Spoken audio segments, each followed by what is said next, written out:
mirgaa bitaa fagoo dhiyoo warri qoommiteen caqasuu jirtan cuftummaa yooyya olii waarin teessan nagaa tun qoommiteen taboorana Global Media tagam Itoophiyaa irrasanii dhiyaatu.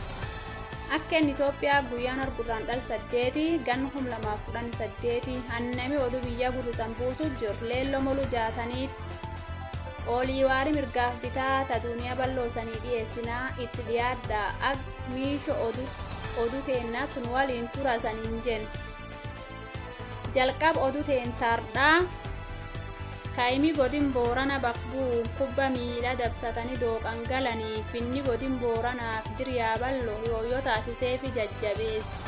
Hulaa kantiiba diriyaa ballo abbo jaarso goolloo fi warri sirkaala dhibiilleen jiranii jar kaayimaa ha kubba miila godin boorana bakbuun dabsatanii galaniin baggammaddan jechuun jajjabeessan.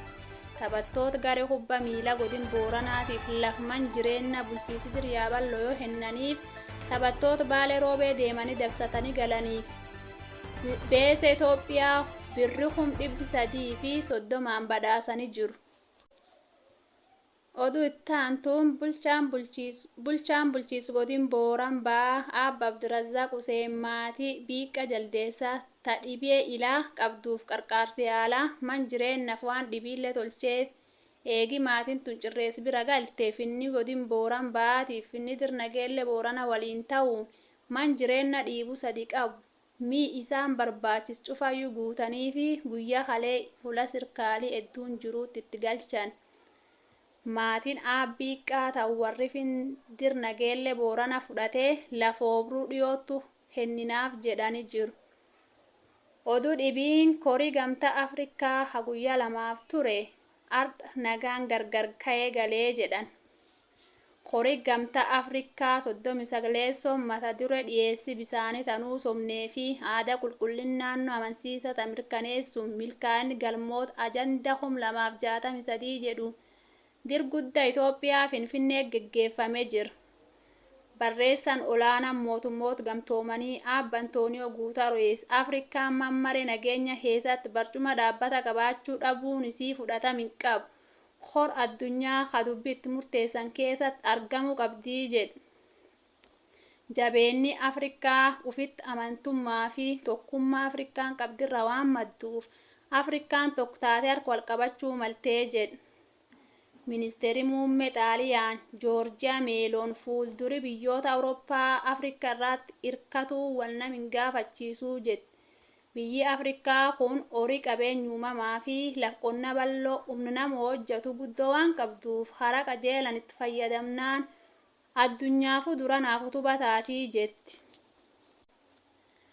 Ammallee Afrikaa fi Awurooppaa walitti dhuuf nami xiqqaan Afrikaa saayinsii teeknooloojii fi artifishaal intilligensii kutannoon barachuuf ceehuu guuruu jirraa jetti.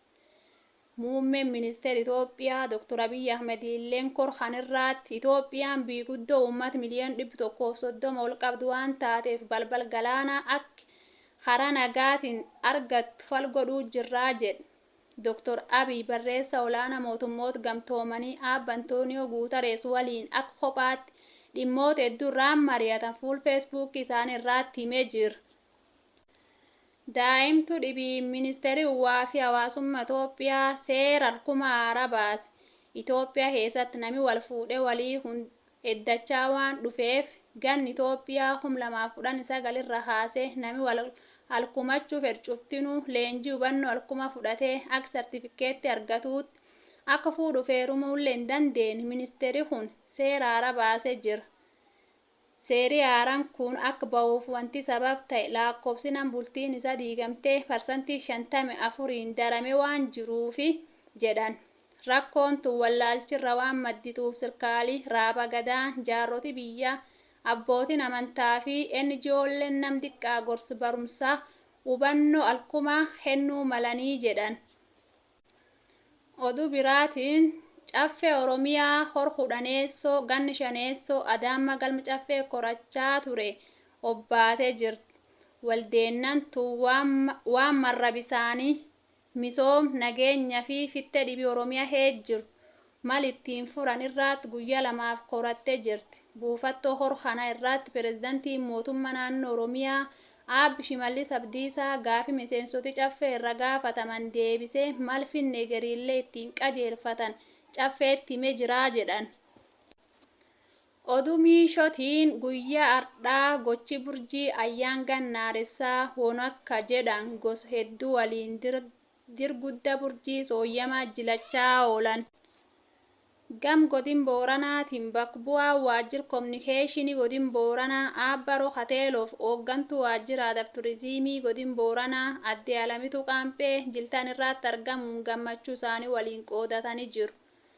Oraa bulaa deebana hordoftootteen ta Boorana Giloobal Miidiyaa daa'imtuun teenta mirga bitaa tagam Itoophiyaa ta guyyaa ardhaa asumirraa xumuraa oduu hedduu dhibiilla sumaan isanii qopheessinaa annami gam Itoophiyaatiin oduu san isanii dhiyeessaa ture. Leelloo moluu jaataniifi akkasuma waliin jiraadhaa Boorana Giloobal Miidiyaa hordofa saniin jennu.